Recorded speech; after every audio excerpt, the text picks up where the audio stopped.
Merry Christmas from snowy and cold Colorado. It's your boy, Sean, the Christian Imperialist. Well, uh, it's December 26th, and boy, we got some fun news today. So, uh, in my previous videos, I did some research trying to nail down this ethnic vainglory concept that Doug Wilson has been yammering on about. And in my research, I found out that uh, the dog whistle, the 14 words that WS folk tend to use, it originated from a fella, and that fella ended up creating a printing house in Idaho where they make pamphlets and other material, I guess, but mostly like short form stuff. Not too far from Cannon Press. In fact, this printing house was operating like 45 miles from Moscow, Idaho. I think like northeast, I think. And anyways, so like Moscow, Idaho is very adjacent to a lot of, let's just say, legit supremacists that are there. And so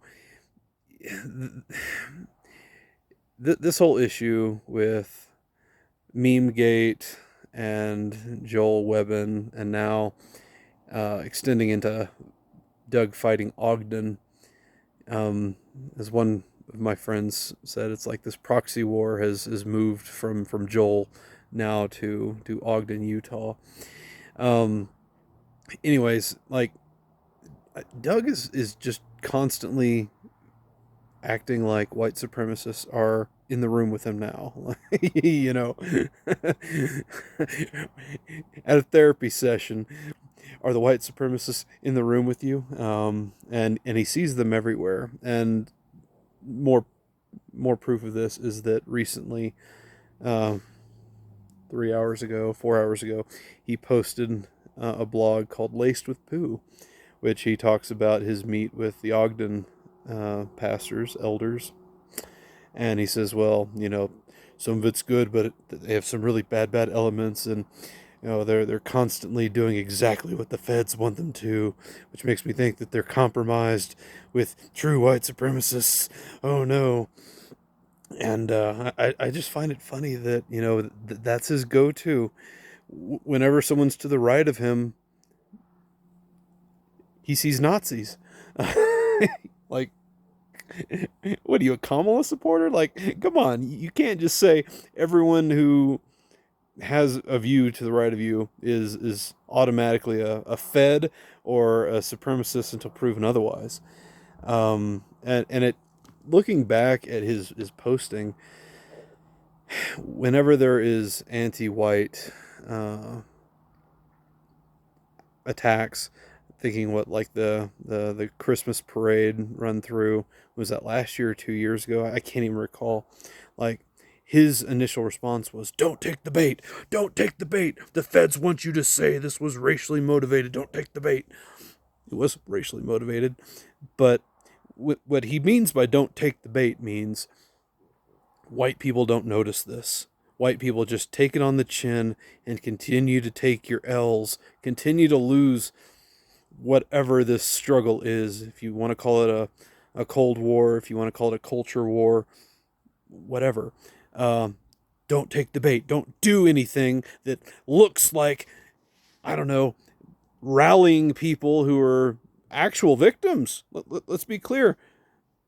When you run through a crowd of white people, I don't know, it kind of happened in Germany, what, like 10 days ago, something like that. You have actual victims, and you're supposed to say, oh, well, if you make any political response to that, you're signaling that you're white supremacist. Um, yeah, this is all just his liberal paradigm blindness, where he wants an egalitarian society that's based upon merit. Uh, I was stewing this around in my head a while ago, earlier today, and it's kind of funny. Like, America is great because of white Christians. and I'm going to go ahead and say that not as a white supremacist, but just a realization that, like, hypothetically, take this for instance, if China or India had a massive revival and turned into a Christian majority nation between now and New Year's, would that nation look like Christendom? Would it look like a nation that honors God? And I would say that European Christians, uh, they underwent what, a millennia of sanctification that made them into something different, and it got them to the place where we are today. And so